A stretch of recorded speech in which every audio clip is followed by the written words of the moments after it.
Hello दोस्तों, welcome back to the another video of रामसन tutorial. So दोस्तों, आज का जो टॉपिक होने वाला है वो फॉर्म्स ऑफ ऑर्गेनाइजेशन का रिगार्डिंग होने वाला है। लास्ट क्लास में हम लोगों ने फॉर्म्स ऑफ ऑर्गेनाइजेशन स्टार्ट किया था, जहां पे हम लोगों ने ये समझा था कि सोल प्रोप्राइटरशिप बिजनेस क्या होता है। मींस कि एक सिंगल व्यक्ति या सिंगल इंसान कैसे अपने एंटायर बिजनेस को चलाता है, कंट्रोल करता है, ये हम लोगों ने सीख लिया था। आज की इस क्लास में मैं आपको सिखाने वाला जॉइंट इनटू फैमिली बिजनेस के बारे में। सो वीडियो के अंत तक बने रहना, जिससे कि मैं आप लोगों को पूरा का पूरा ज्ञान दे पाऊँ। सो आज का ये धमाकेदार सेशन में स्टार्ट करता हूँ। सो आप लोगों ने देखा होगा कि बहुत सारा ऐसा फैमिली होती है जो साथ में रहती है, बहुत लंबे समय तक साथ में कॉम्बाइन एक ही घर में सब कोई रहते हैं, ये आप लोगों ने देखा होगा। सो जैसे कि उन लोग एक ही घर में रहते हैं तो उन लोगों का बिजनेस भी क्या होता है, सेम होता है पूरा का पूरा फैमिली का। तो सेम बिजनेस ही उनके लड़के करते हैं, लड़के के लड़के, लड़के के लड़के, इस तरीके को बिजनेस को क्या करते हैं, आगे बढ़ाते जाते हैं। इन्हीं इसी को बोलते हैं हम लोग joint into family business. Joint into family business मतलब फैमिली बिजनेस। क्या बिजनेस? Family business. बहुत सारा ऐसा फैमिली है कि सेम बिजनेस को कंटिन्यू करते जाते रहता है, उसी को हम लोग बोलते हैं जॉइंट इनटू फैमिली बिजनेस। सो जॉइंट इनटू फैमिली बिजनेस क्या है, स्टेप बाय स्टेप हम लोग समझते जाते हैं। ठीक है। A joint Hindu family business also known as Hindu undivided family, मतलब जॉइंट हिंदू फैमिली बिजनेस को हम लोग बोलते हैं हिंदू अनडिवाइडेड फैमिली बिजनेस। ठीक है।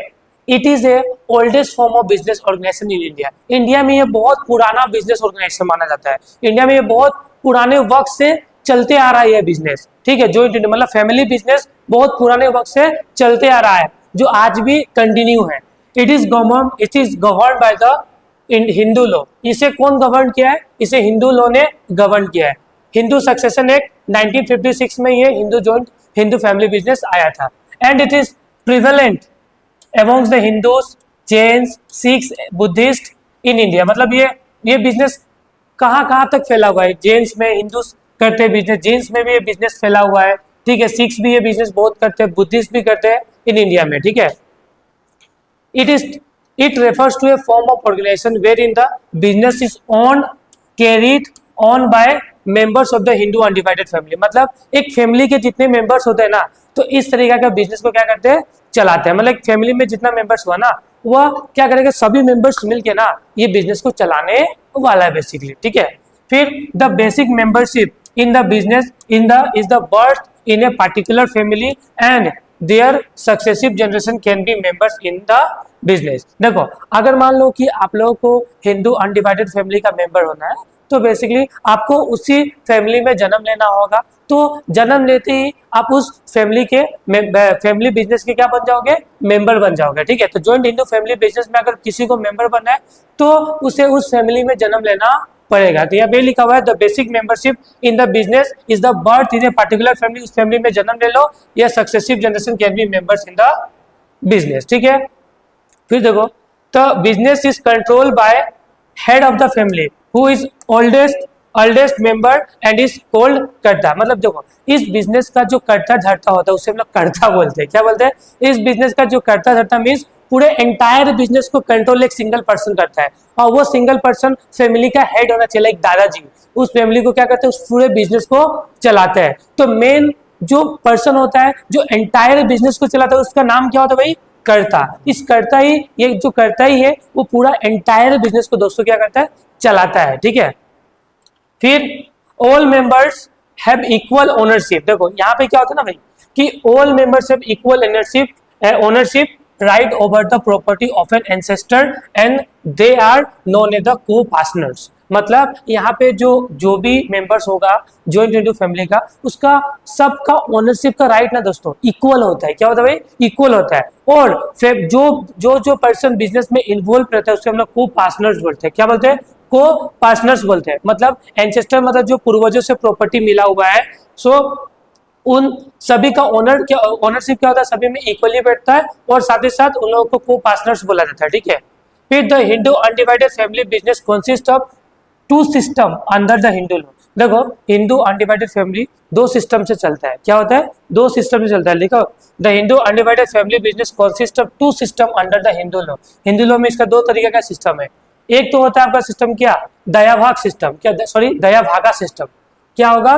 दयाभागा सिस्टम। हर एक होता है मिताक्षरा सिस्टम। दो सिस्टम होते हैं, एक दया भागा होता है आपका, एक होता है मिताक्षरा सिस्टम। तो दया भागा सिस्टम कहाँ पे बेसिकली देखा गया है, ठीक है, ये भी मैं बताऊंगा, और साथ ही साथ दया भागा सिस्टम क्या है ये भी मैं बेसिकली आपको समझाने वाला हूँ।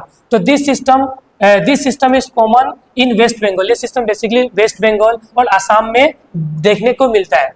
And it allows both male and female members of the family to be the co partners. मतलब इस सिस्टम के तहत कि जो भी मेल और फीमेल दोनों ही बिजनेस का मेंबर बन सकता है, ठीक है।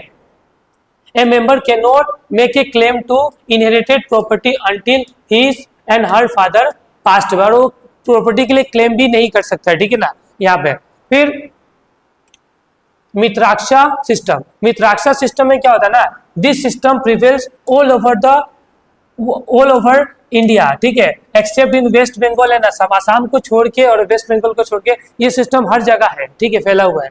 Only male family members are allowed to be the co partner in the business. और इस सिस्टम में ना ओनली मेल जो होगा ना, जो पुरुष होंगे ना, वही इसके मेंबर इस बिजनेस के बन सकते हैं, अदरवाइज फीमेल मेंबर इसमें आने वाला नहीं है। तो दया भागा सिस्टम में मेल एंड फीमेल दोनों ही बिजनेस का मेंबर हो सकता है, बट मिताक्षरा सिस्टम में आपका क्या होने वाला है, ओनली मेल मेंबर ही बिजनेस का हिस्सेदारी या को पार्टनर बन सकता है, अदरवाइज बन कोई और नहीं सकता है, ठीक है।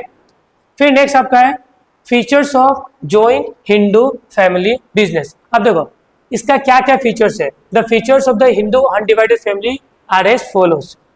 तो basically joint Hindu family business का फीचर्स होता है formation, liability, control, continuity and minor member. तो हम लोग स्टेप बाय स्टेप पूरा सिस्टम को समझते हैं, इसका फीचर्स क्या बोलता है, ठीक है।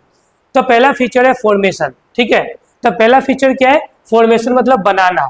तो there should be at least 2 members and ancestral property must be inherited by the members for the formation of Hindu undivided business। अब देखो इस हिंदू अनडिवाइडेड फैमिली को बिजनेस को बनाने के लिए एटलीस्ट 2 मेंबर चाहिए, और जो भी पूर्वजों का प्रॉपर्टी होगा वो मिलना चाहिए, ठीक, जिससे कि आराम से बिजनेस को स्टार्ट किया जा सके, ठीक है। जो भी पूर्वजों का प्रॉपर्टी मिलता है या बिजनेस मिलता है, उन्हीं को लेके जो भी फैमिली के 2 या 2 से ज्यादा मेंबर से लोग मिलके ये बिजनेस को स्टार्ट कर सकते हैं, ठीक है। एटलीस्ट 2 मेंबर चाहिए फॉर्मेशन करने के लिए, ठीक है, एटलीस्ट 2 मेंबर्स तो जल्दी चाहिए ही चाहिए, ठीक है। फिर each member of a family becomes a member of A business by the virtue of birth. मतलब इस बिजनेस का अगर किसी को भी मेंबर बनना है तो वो जन्म होते ही अगर वो जन्म ले लेगा ना उस फैमिली में, तो ऑटोमेटिक उसका मेंबर बन जाता है, ठीक है। And there is no need for any agreement between the family members. और फैमिली मेंबर्स में कोई भी एग्रीमेंट का नीड नहीं होता है। तो आपको अगर ज्वाइंट हिंदू फैमिली बनाना है तो फॉर्मेशन करना है, इसके लिए मैक्सिमम 2 मेंबर चाहिए, और जो भी प्रॉपर्टी पूर्वजों से मिला गया है उसी प्रॉपर्टी और उसी बिजनेस को स्टार्ट करके हम लोग बिजनेस को स्टार्ट कर सकते हैं, ठीक है। फिर नेक्स्ट होगा आपका लायबिलिटी। क्या होता है भाई, लायबिलिटी। तो नेक्स्ट होता है आपका लायबिलिटी।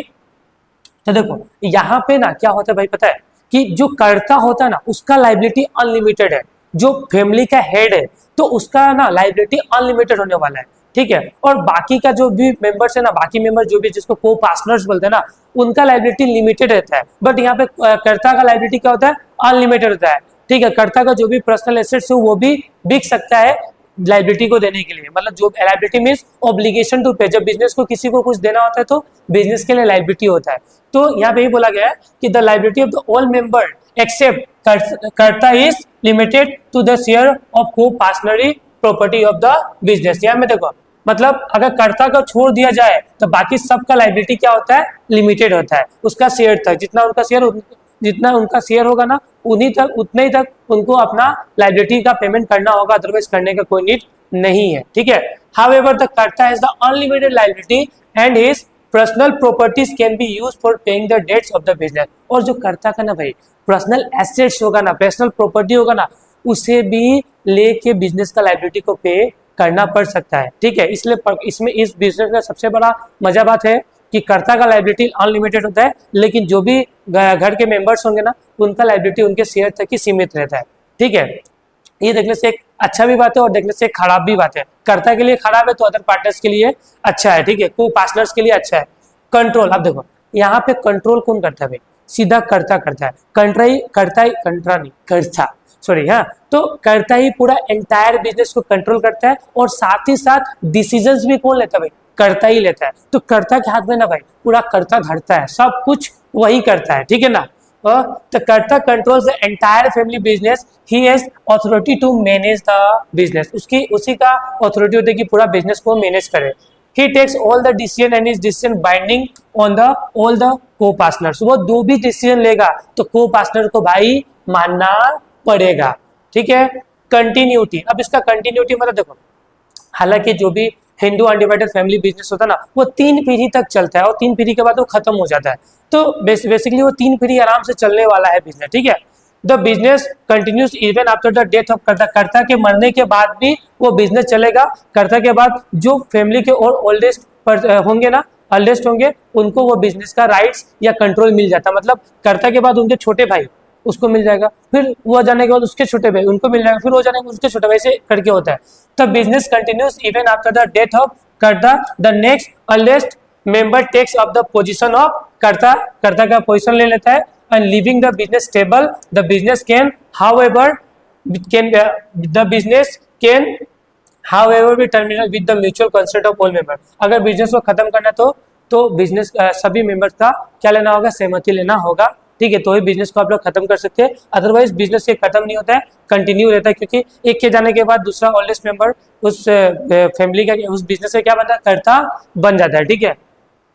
टर्मिनेट करना होगा तो भाई सबको म्यूचुअल कंसेंट लेना बहुत जरूरी है, ठीक है, खत्म करना होगा तो।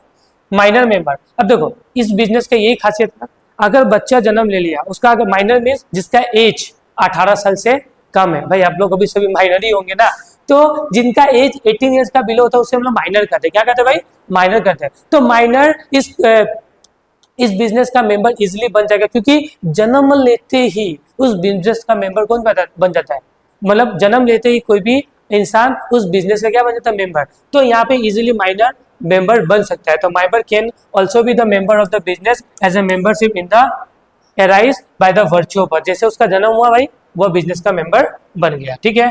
फिर भाई जॉइंट इंटू फैमिली बिजनेस का सबसे पहला मेरिट्स, अब देखो भाई मेरिट समझते फिर डिमेरिट समझे, क्योंकि एक सिक्का का 2 पहलू होते हैं, मैंने बताया था, एक होता है हेड तो दूसरा होता है टेल, ठीक है। तो सबसे पहले आप लोग देखो मेरिट्स, पहला बात इसको बनाना, इज ऑफ फॉर्मेशन बहुत सिंपल होता है, ठीक है, इसमें कोई लीगल रजिस्ट्रेशन वगैरह लेने का नीड नहीं है, ये हिंदू लोग के द्वारा बनाया जाता है और इसमें मेंबर्स के बीच कोई एग्रीमेंट नहीं होता है, इसको बनाना बहुत इजी है।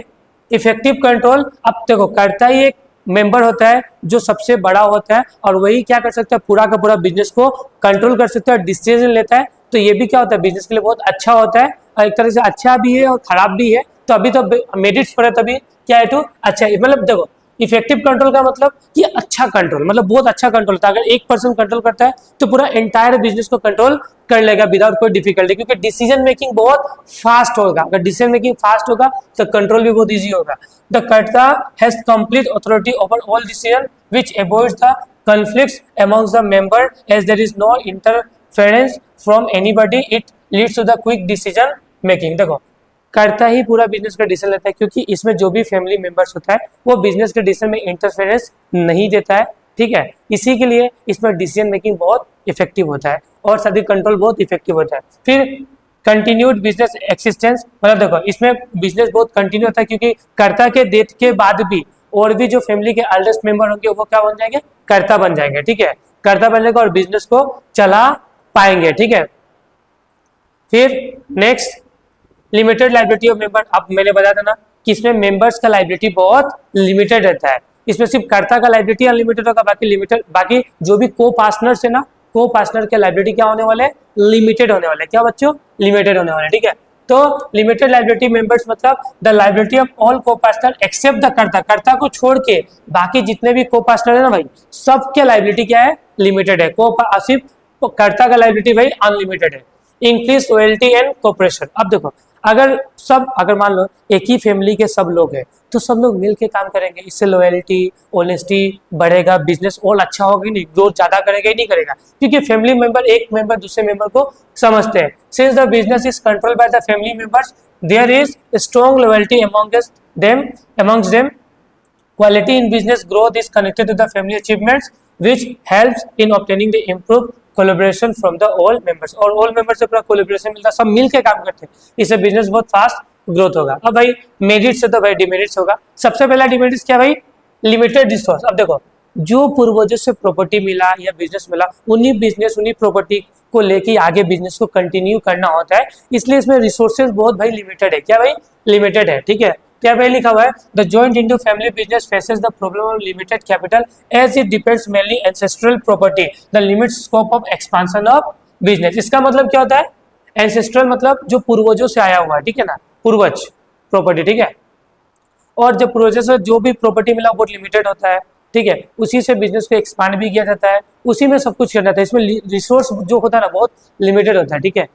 फिर नेक्स्ट क्या होता है, अनलिमिटेड लाइबिलिटी ऑफ कर्ता। अब कर्ता के लिए बहुत देखो, कर्ता के लिए बहुत बड़ा डिमेरिट्स है। कर्ता का लाइबिलिटी क्या होता है, अनलिमिटेड होता है। कर्ता का पर्सनल प्रॉपर्टी भी दाव पे लग सकता है, ठीक है इसमें। फिर डोमिनेंस ऑफ कर्ता, देखो सम टाइम कर्ता बिजनेस को बहुत डोमिनेट करेगा, कर्ता बोलेगा भाई ये कर ये कर ये कर, जो गलत भी है उसे भी बोलेगा कर्ता तुम करो, तो कर्ता के इसमें डोमिनेंस बहुत ज्यादा बढ़ जाता है, मतलब प्रभाव बहुत ज्यादा पड़ता है बिजनेस में, ठीक है। The karta individually manage the business which may at a times not to be acceptable for the other member. देखो कर्ता अपना मन से बिजनेस करता है, जो डिसीजन लेता है करता रहता है, सम टाइम किसी फैमिली मेंबर्स को उसका डिसीजन पसंद नहीं भी आ सकता है, इससे क्या होगा, कॉन्फ्लिक्ट, मतलब लोगों में मतभेद भी हो सकता है, ये डिमेरिट्स है भाई, क्या है, डिमेरिट्स है। फिर लिमिटेड मैनेजरियल स्किल, अब जो कर्ता होता है, अब कर्ता के पास क्या पूरा संसार का नॉलेज है क्या, लिमिटेड है भाई, क्या है, कर्ता के पास नॉलेज स्किल क्या होगा, लिमिटेड होगा, और कर्ता ही सब कंट्रोल करता है, तो सम टाइम कर्ता का जो स्किल्स नॉलेज होगा वो बिजनेस को डुबा भी सकता है, ठीक है। तो लिमिटेड मैनेजरियल स्किल के कारण बिजनेस के लिए क्या जजमेंट कर्ता का अच्छा नहीं होगा, सम टाइम बिजनेस लॉस में भी जा सकता है, ठीक है।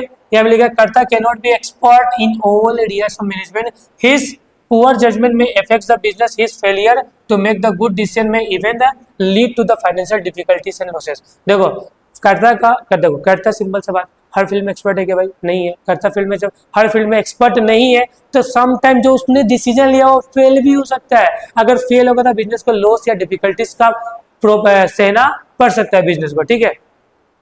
फिर मिस यूज ऑफ पावर, कर्ता कभी का पावर का मिस यूज भी कर सकता है, लिखा हुआ यहाँ पे, ठीक है। Management of a joint Hindu families centre in the hands of the families karta, no other member is allowed to interfere with his management, this may lead to the power misuse, the कर्ता missing his position for personal benefits, ऐसा भी हो सकता है, ठीक है। फिर limited membership, क्या होता है भाई, लिमिटेड मेंबरशिप। अब देखिए इसमें हर कोई मेंबर नहीं बन सकता, जो फैमिली का जन्म फैमिली मतलब यहाँ में हर कोई मेंबर नहीं बन सकता है, इसमें मेंबर्स बहुत लिमिटेड बनते हैं, क्योंकि जो फैमिली का मेंबर होगा वही मेंबर बन सकता है, अदरवाइज कोई और दूसरा बन नहीं सकता, क्योंकि फैमिली बिजनेस में दूसरा कोई को बना हम लोग नहीं सकते मेंबर। तो membership of the business is restricted to family members